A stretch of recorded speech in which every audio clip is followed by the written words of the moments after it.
Here's what happened, guys. I took a break for a few weeks and a lot has happened. It's felt like an avalanche of events have unfolded that we got to catch up on. I'm not going to be able to get through it all today for today's show, but I want to set the stage for you because we have this is a pivotal moment in history. We have a big opportunity here as small business owners to have massive change and to move forward in making America's future a small business renaissance. That's what I believe the future is for our country, is a small business renaissance. And as small business owners, we are the future leaders. Now, change is inevitable. And the reason why I say that is I recommend this book, Fourth Turning. It's written by William Strauss and Neil Howe. And in this book, they talk about generational cycles and, it goes, between 80 to 100 years to go through these cycles. And in this moment in history, and again, history doesn't repeat, but history rhymes.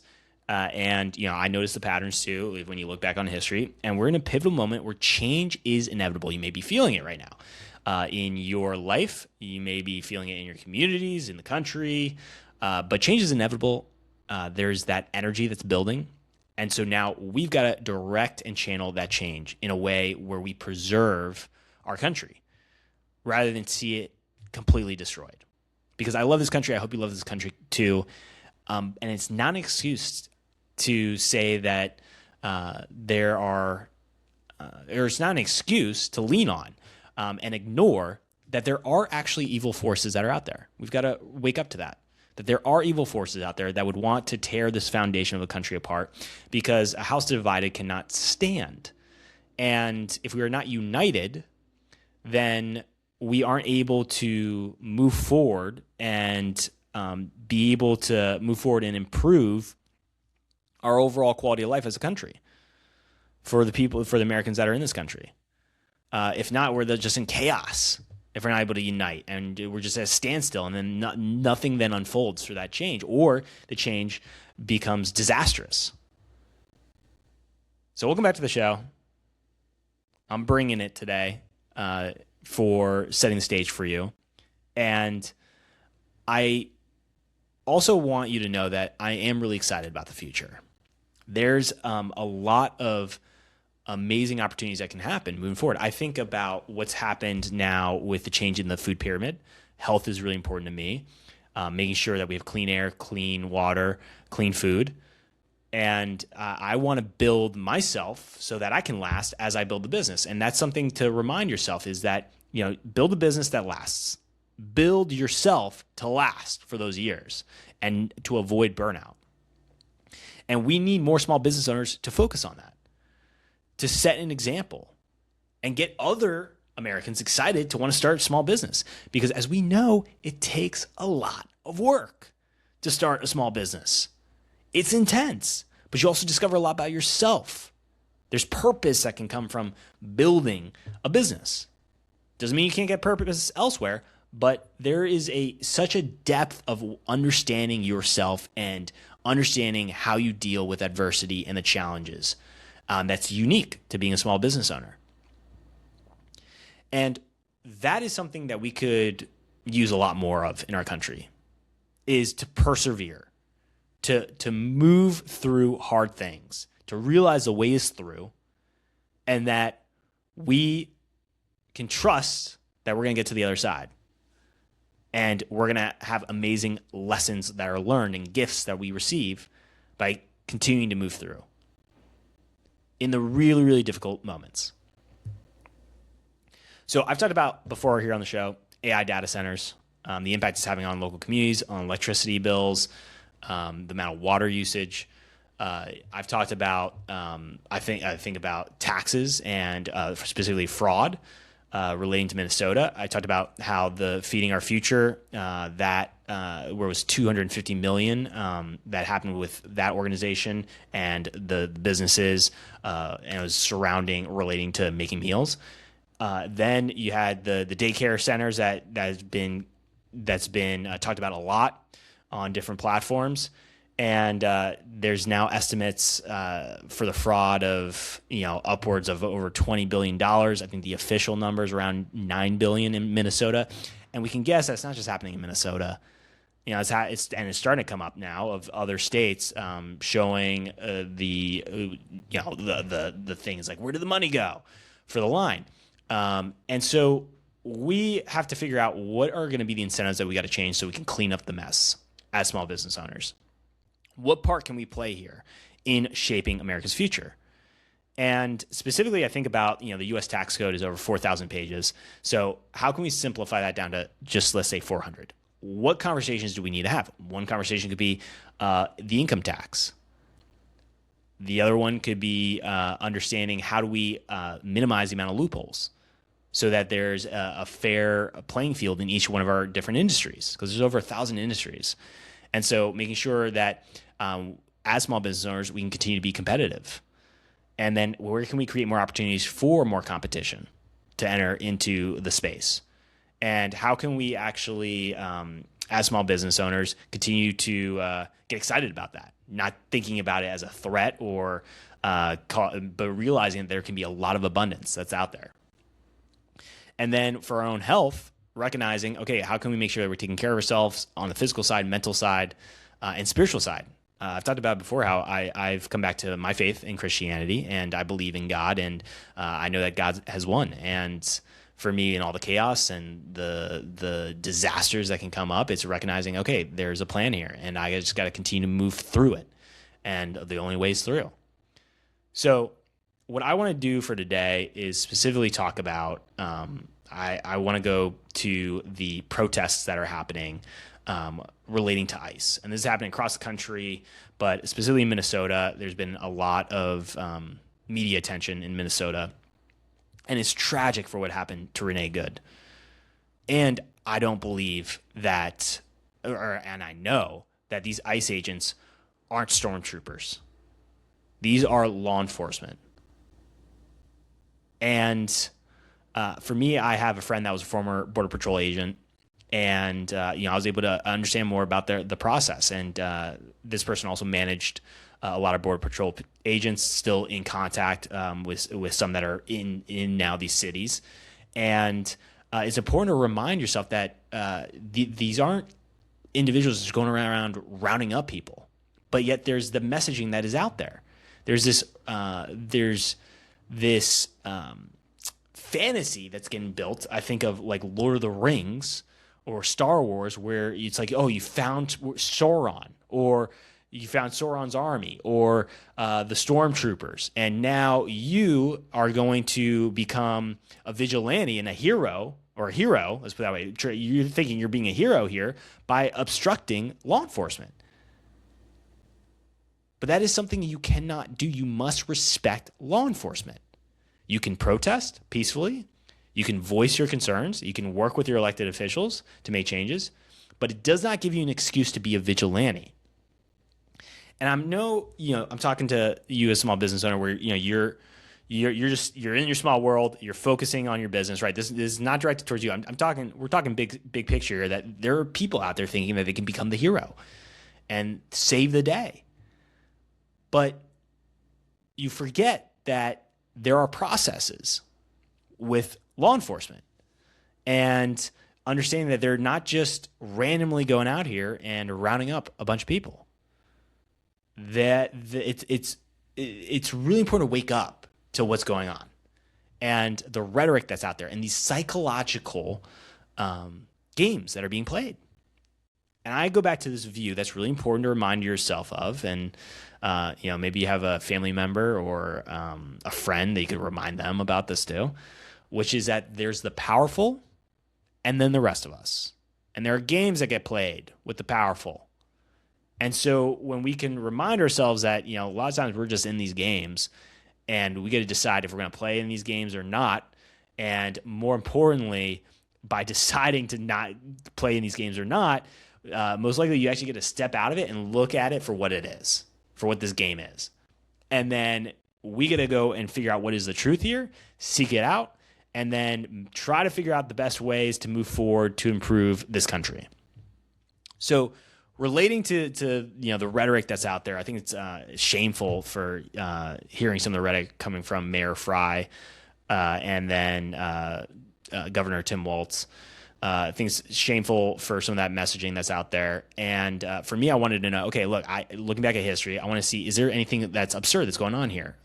For literally the amount of looking back at all the other a series of other presidents, looking back at the data for deportations, I wanted to know, okay, is there anything that's out of the ordinary here? And looking back, and I'm going to get through the data here, it's not. There's nothing out of the ordinary when it comes to the amount of deportations that are happening. Because again, there's the narrative being pushed of like, oh, they're rounding up all these illegal immigrants and not going through due process. That keeps coming up as well. But you got to understand, what is due process? You got to take the time to be informed if you're going to have an opinion or have a perspective on this. And again, I know I'm not talking, again, you maybe just focus on a small business. You might be getting the headlines coming in, might be getting the quick clips, and you're, getting overwhelmed, and it can feel chaotic. And so again, what I'm trying to do now is to help you to understand, where can we figure out the truth here and seek that out, and then understand what is going on big picture. So what I want to do is go through the last few presidents, starting with Bill Clinton, and giving you some data. This is from DHS, so the Department of Homeland Security's data, so you can understand what is going on here.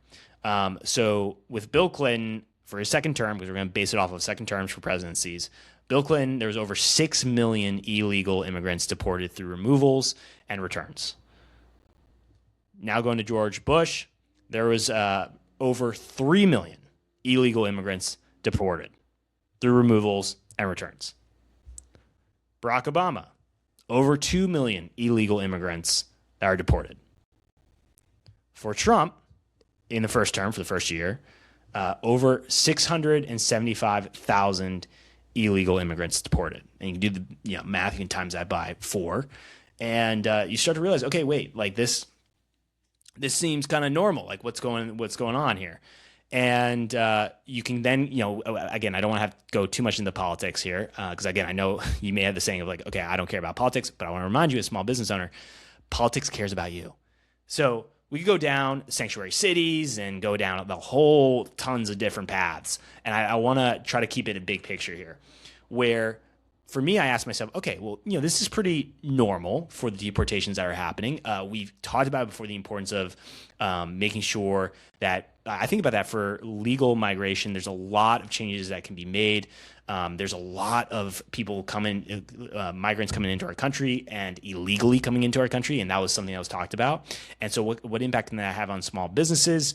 It can have a major impact on small businesses for opportunities, I think about across our different industries. I mean, you got different industries you could look at, and we could get into specifics. So I'm probably going to say that for another time.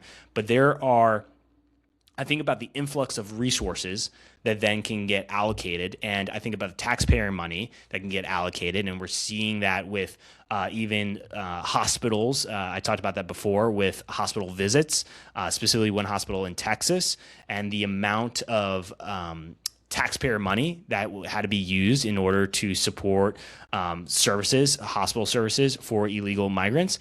And so there can be a tax on the system overall as more people are flooding in, and especially going through illegal ways, flooding into this country. That was something that was talked about, of the importance of making sure that we are following the laws for immigration. And by being able to do that, you think about the impacts that it can have on housing. Think about the impacts on how big the welfare programs have gotten, and the amount of different taxes that have been implemented. So again, I could go down all these different paths. What I want to come back to is, again, big picture. So this is not normal, or this is not abnormal. This is not out of the ordinary for these numbers. So then I asked myself, well, what is different about this? Why is there so much? Why is there actual meetings? I saw this meetings of how to or what to do if you see ICE. Like, why is this becoming such a big thing? And we can get into guilt. That could be one thing, American guilt. And you can get into empathy, the weaponization of empathy. But we can also get into, is there progress that's actually being made here? Is there some changes that are happening? And the one data point that I saw that was very, I had known about this, but then to realize how far back you can relate to this number, it was shocking, is that what came up for the data point is that we're at a historic low for border apprehensions and releases in modern day history. So what does that mean? Well, the headline is we've got a secure border. Doesn't mean that there's still people come through. You think about the hidden tunnels. There's hidden tunnels. So I don't. For me, I don't know the exact numbers, but for the data that's coming out, it's historic low border apprehensions and releases and yet we haven't seen these numbers like this since the 1960s. So what can then happen? Well, then we're not having as many people coming into this country where then the system doesn't get overwhelmed, because the system is already overwhelmed. And then I look at specifically Gen Z. Gen Z is the most in-debt generation for their age group in the history of the U.S. We've been built on this debt society, and you think about the over $1 trillion in debt for credit cards, over $1 trillion in debt for federal student loans. We're not in great shape. So we've got to have massive changes that are happening. So seeing that data point, I said to myself, okay, going back to the worldview of the powerful and the rest of us, well, have there been certain groups that have been benefiting with the chaos or with illegal immigration? That's something to think about for the incentives. Why didn't this happen sooner for securing the border? So it's not racist. It's not xenophobic to have these conversations, to talk about this, to ask these questions, because we've got to understand what are the incentives here. Yes, you can have empathy. Absolutely. I have empathy for human beings, but then that doesn't give an excuse for just anyone to not respect the borders and for anyone to just come into the country illegally, to break laws, to just say I'm not going to follow law, I'm not going to pay taxes, like all these different things that it can create a snowball effect. We must respect the laws, and then we must, if we want to make changes, we must be able to communicate and have dialogue, have conversations. If it's working with elected officials, to working with other small business owners, to voice that change. Because when we come together and we unite, we can have a bigger voice in shaping the future. So I think about also, the talks out there of abolish ICE. And, for me, I support ICE and what they're doing because it's not out of the ordinary. They're doing their job. And if you take the time to actually look at these press releases of some of the illegal immigrants that they're deporting, you look at some of these for what they've done, and it's disgusting. You have pedophiles, drug traffickers, murderers that are being deported. And that, for me, makes me feel safer to be in this country. That I know that there are law enforcement out there that are seeking out this evilness and focused on getting it out of this country. So I know that's a lot right there, but I want to make sure that you as a small business owner, you can get sucked into the noise. You can get sucked into the chaos.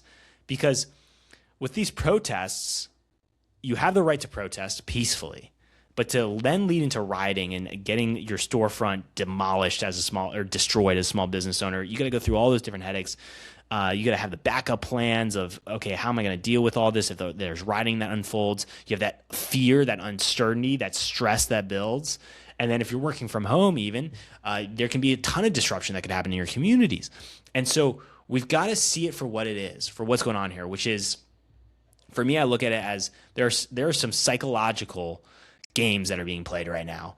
And you think about it, psychological operations that are unfolding, if that's foreign or domestic. And we got to understand who those people are that are operating these psychological operations, and what do we want to do moving forward to make sure that this change is improving the quality of life of Americans and our overall communities. Because as I said before, I love this country, and I hope you love this country too. It does not mean that we are definitely not perfect as a country, but I want to preserve this country. There are so many amazing freedoms that we can have as individuals here as Americans. One of them is freedom of speech. And we've got to continue to unite and support each other and strengthen our resolve as Americans. Because I think about, if we're just a nation of strangers, then how can we unite? How can that happen? If we don't understand each other, if we aren't able to create connection. And that's where conversations are really important. And as small business owners, you set the stage. Maybe it's your coffee shop is the opportunity for people to connect. Maybe it's you creating an online community, and that's the way you're able to connect people. Or you have an amazing service or product. I think about certain products. Let's say you have a clothing store, and then you're able to connect on certain other topics. If it's clothes, if it's sports, to food. Like, there's so many ways that people can connect through small businesses. And that's why I do believe America's future is a small business renaissance. The future leaders of this country are small business owners, because you work hard. You know what it takes to move through things. You know what it takes to deal with challenges and have hard conversations. And so why not continue to amplify that voice? And as I said, my goal going into next week is to connect more of these different dots and do the best I can to be able to present that to you in a way that can help you to create clarity for yourself. I can always improve in the way I communicate, because for me, it feels like a fire hose of information that just is coming at me. And so I'm trying to keep up with it. And then to be able to deliver that to you, it does take a lot of effort, and I can continue to improve on that. But one of my commitments to you is to seek out the truth and be able to deliver that to you, because we have an amazing opportunity here to create massive change in a way that can make our country prosper and be able to have an immense amount of abundance in our country. But no one can do it alone. It's going to take a lot of us to come together and unite. So I'll see you guys next week.